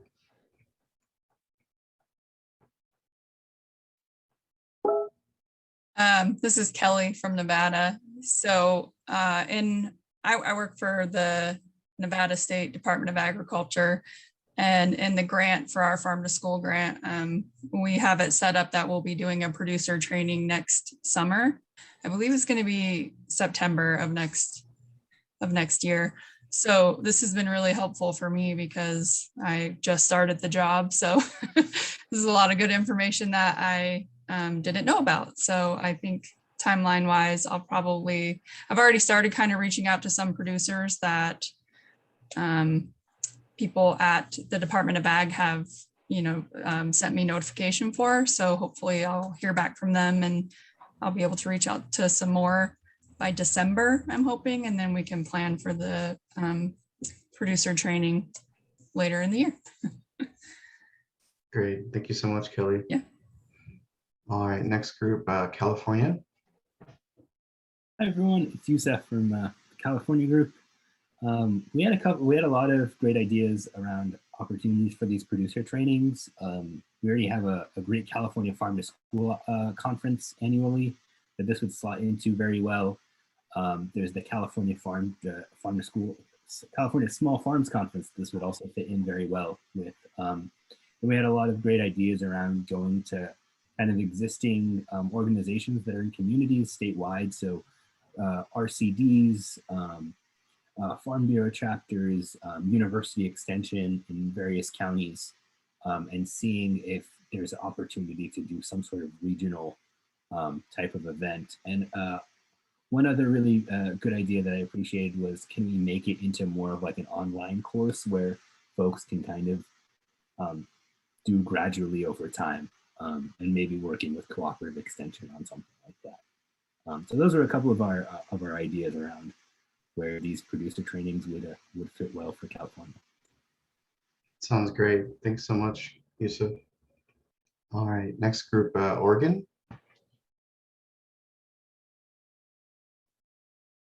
Yeah, hey everybody.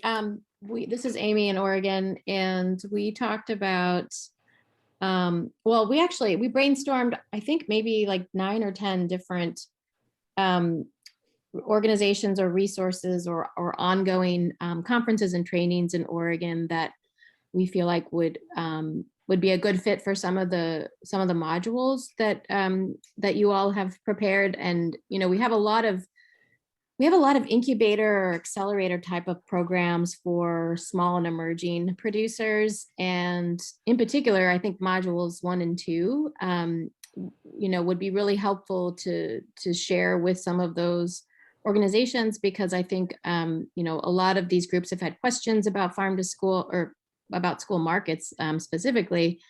And of course, farm to school is a tool.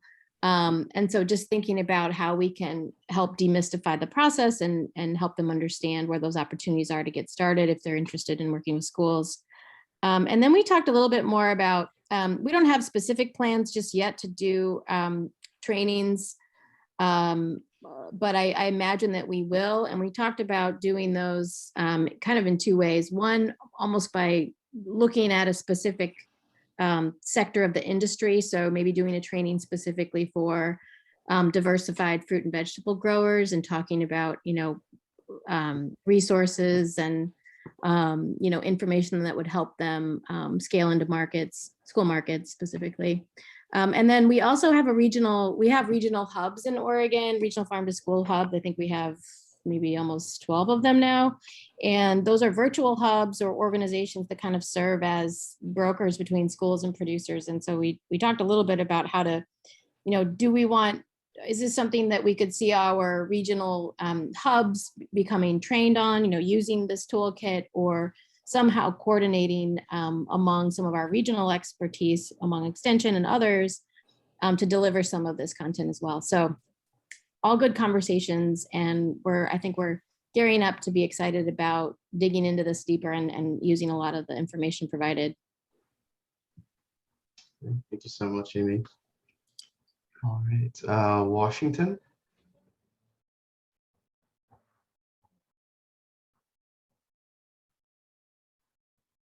Sorry, I stepped away. I missed the prompt. What's the just takeaways?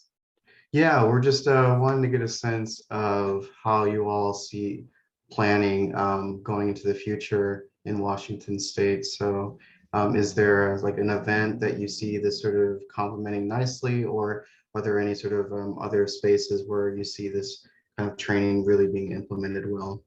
Right. Yeah, we definitely had a lot of interesting discussion, especially on the last session, as we are more familiar with the content.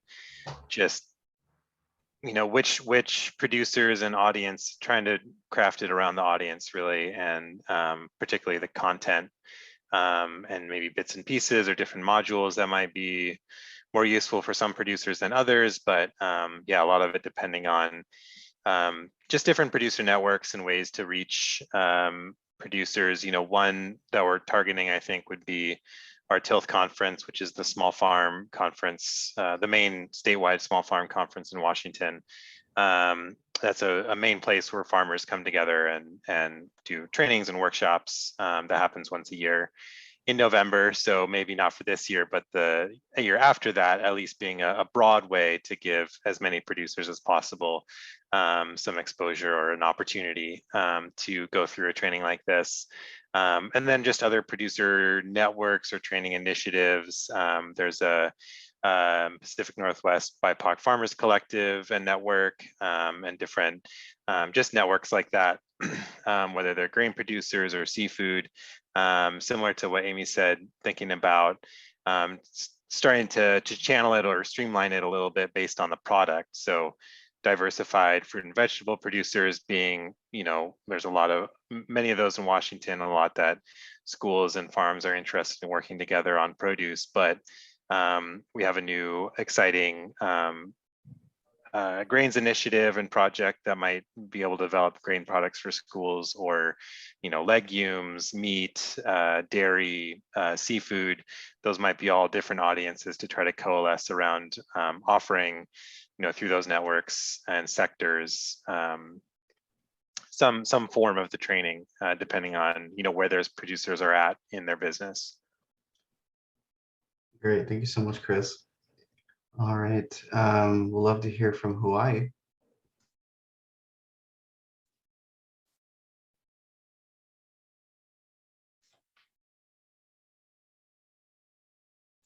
I can summarize.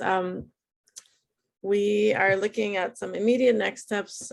Charter schools have a bit more flexibility than our one statewide school district, which is still sort of challenged by, you know, a central menu and bidding that's not any smaller than by island at this point. So 180,000 students in the state public system. So looking at charter schools on different islands and have some immediate next steps. We're really looking forward to continue connecting as a team and grateful for this chance to learn a lot. Also blown away by the resources that are available. And anything to add from my Hawaii folks?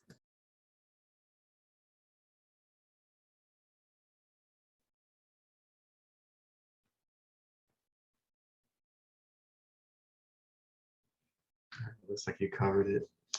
All right, we'd love to hear from Texas.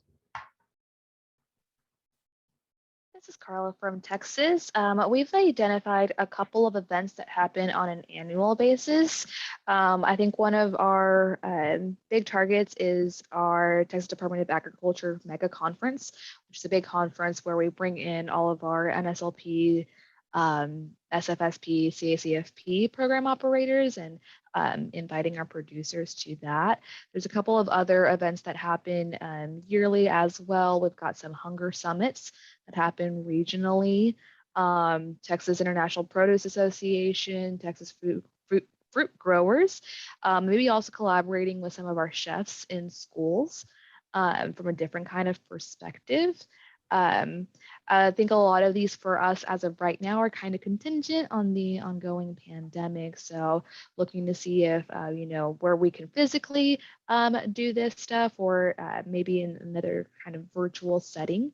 I think on those big, you know, statewide events, with Texas being as big as it is, probably looking at doing some more of the introductory pieces of it, and then regionally doing some more individualized or just region specific training with them. Great, thank you so much, Carla. Then I wanted to circle back to Alaska. Was there anyone from Alaska that'd be willing to share? Yeah, hi, I'm Kaid. I'm in Alaska. We haven't really talked about doing much producer training. I'm also new to this position, but we do have an Alaska School Nutrition Association conference every January, and I work for child nutrition, so I'm gonna talk to my boss about maybe putting in a little bug in people's ear there. Great, thank you so much.